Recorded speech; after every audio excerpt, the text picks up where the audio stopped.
Malaking balik ng administrasyon ang kasikatan ng orihinal na Bicol Express. Hindi po yung ulam, kundi yung biyahe ng tren na makatutulong din sa mga biyaheng Eastern Visayas at Mimaropa. Parang eroplano, pero ang mga ito kuha sa tourist class ng Bicol Express na ibida noong taong 2011. Maluwag ang legroom at nare-recline at naiikot ang upuan. Pero mas mura pa raw ang singil nito noon kumpara sa aircon bus. May mas mahal pang section ang tren na may sleepers. Pwedeng matulog ng nakahiga.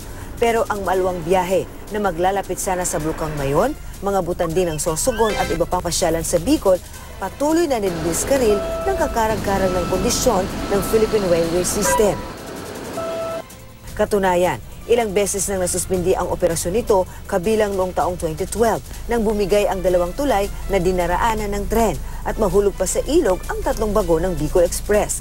Pero sabi ni Budget Secretary Benjamin Jokno, target ng matapos sa loob ng 4 na taon ang 600-kilometer railway project. Ang unang segment nito, Manila to Calamba. And then, diretso nga ito ng all the way to Legazpi. And then, i-extend pa namin sa Matnog, Sorsogon. No?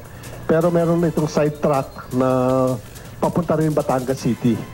Dahil may mga pier sa Batangas City kung saan sumasakay ang mga papuntang Mimaropa at sa Matnog, Sorsogon kung saan sumasakay ang mga naglalayag papuntang Eastern Visayas, mas marami pang biyahero ang makikinabang pati ang kalakalan.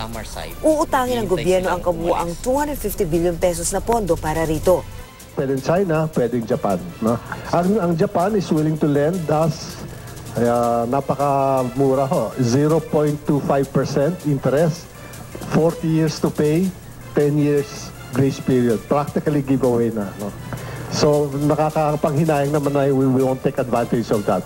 Umaasa ang marami na tuloy-tuloy na ang proyekto para ang bansang na Bicol Express hindi na lang pang-menu, kundi may bilang na rin sa 19 na infrastructure project na aprobado na ng economic team ng gobyerno. Marisol Abduraman, GMA News.